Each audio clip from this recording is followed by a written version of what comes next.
This is the RocHobby FMS Strega P-51. In real life, one of the baddest planes around. Alright, this is going to be the do's and don'ts of this 1100mm Mustang. Let's look in here first.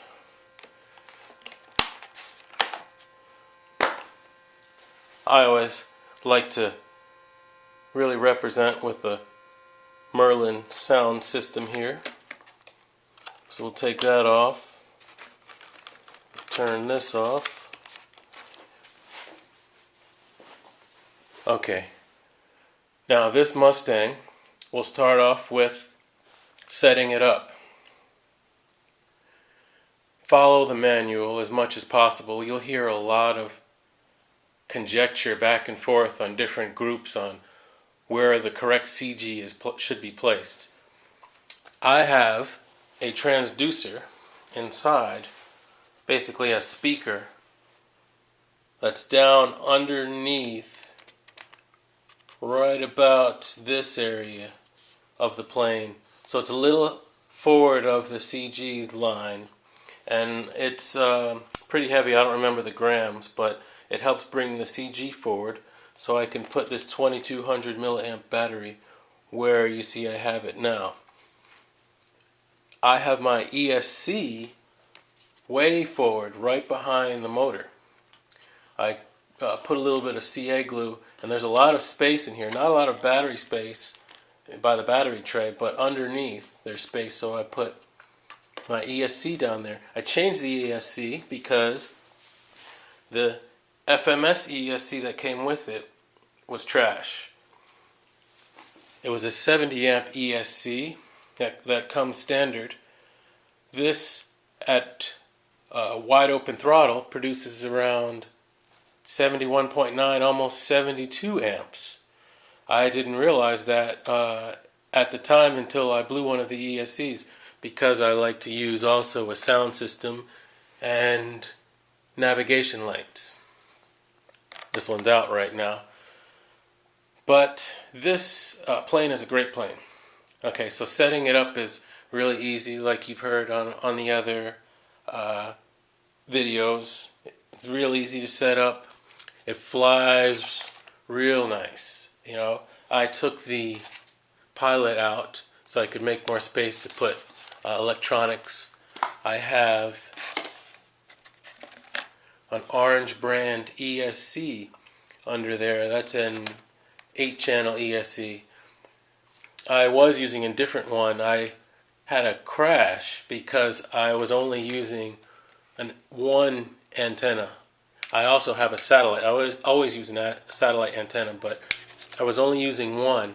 And when I get into, there's a blind spot that these orange receivers have, and I crashed the whole plane based on a blind spot. So I always use two of these, so I can face one down and one up, and I can have the satellite receiver way down inside of here, so I can try to pick up some reception through the phone without interference from the ESC, the motor, and the other electronics. So on takeoff, like you've heard, this plane will pitch to the left a little bit. As soon as it does handle pretty well on its rear wheel, which is rare for a Mustang, because all the Mustangs that I've had always have little issues with the rear wheel being able to steer straight. But it does steer better, like most Mustangs, once you get it off that rear wheel and you're able to use the rudder. So you take off nice and smooth, and if you have it set up right, it just flies nice and straight. And the motor doesn't need to be changed. People are upgrading the propeller to a two-blade propeller, 11 by 12, I believe. I've seen a lot of people doing, and they're getting speeds of 104 to up to 120 miles per hour plus. I've seen. So it really does justice to this plane. I like keeping it at the 4-blade because I like the sound it makes, and I'm not as concerned about gaining an extra 20 miles per hour on it. It flies fast enough for me now. I like the climbs. The 4-blade propeller assists in slow flight a little because those 4 blades push more air over the top of the wings, and you can lower the flaps and really come in slow. So next video is going to be a flight of this, so that we can actually see it in action. It's pretty fast right now. It's almost reaching 90 miles per hour, but I like the way it flies all around. It comes in nice and slow. It's okay in the wind, not as good as I would expect. All the upgrades in it I have came to 3 pounds. It's weighing 3 pounds now, basically exactly 3 pounds. I put a lot of weight in the nose. That transducer, which is under here, weighs a lot. The ESC, no, the transducer is under here. The ESC is under here. I changed to a free wing 80 amp ESC because the 70 amp ESC they had in there